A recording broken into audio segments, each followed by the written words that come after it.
My name is Nathan Elias. I'm the general manager at Eden Transport in Winkler.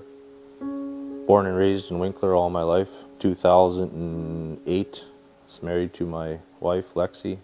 Probably to this day, a lot of my friends probably don't know about my depression, my anxiety. I think it was something that gradually built up inside me. The one major thing that triggered me is I had an episode at work which was out of my control that I couldn't handle. And at that point I stormed out of the office and I ended up locking myself at home for 3 days. I didn't know what was wrong, but my mother told me I should seek help. And the first thing I did was I went to go and talk to my pastor. That was quite the experience for me. When I went to go talk to him, I explained what was going on and what was happening. And I guess I went there with the hope that he would fix everything and say a prayer and all be good. However, I realized that wasn't going to happen that night.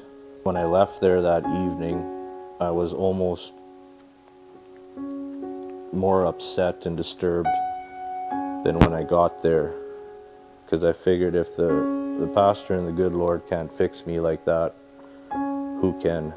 And it took me, he actually admitted to me, or he told me, he said that I should go seek medical help, and I did. I made an appointment with my family doctor, and I told him what was going on and how I was feeling. We tried numerous different medications throughout the years to try and get the right match for me. And it took me a number of years later to share my story, not only my faith story, but my depression and my anxiety with others, and how I was so upset at my pastor that he couldn't fix it, or that the Lord wasn't there to make it right in an instant. But as I grew in my faith, I realized that all good things happen in time. That the more I believe and the more trust I put in the Lord, the easier it was for me to handle it and talk to others. My closest friend, Corey, was very supportive when I told him what I was going through and what was happening. I was pretty moved that, as screwed up as I was, that didn't make a difference to him. Our friendship was still there, and to this day it hasn't changed. I still deal with it from time to time. I'm not perfect, nor is anyone. Growing up, my father worked long hours to provide for us. Truly appreciate that. I think it's awesome that him and I get to work together now. Have a friendship that we never had. Looking back, I wouldn't change anything. The past is the past. I have finally accepted I am who I am. Depression is real. It's everywhere. Everyone has it. I think a tough thing for society to acknowledge is that it's not like a test where you pass or fail. You either have cancer or you don't. In the past few years, I've not been afraid of my issues, my anxiety, my depression. I'm not scared to talk about it anymore.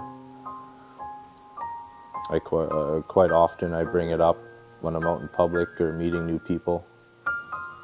And it's interesting how many people deal with it every day and are just too scared to talk about it. When I finally saw medical help and got diagnosed, got medication and counseling to help me, I was so happy, because maybe now I can start to be healed. But I knew it'd be a slow process. It wouldn't happen overnight. And it's amazing how God puts people in your life. And what I live for now is not monetary. It's to serve the Lord, and whatever I can do, I want to please Him, not others. Go talk to someone. Don't be afraid. Talk to someone. If you think you're the only one dealing with it, you're only lying to yourself.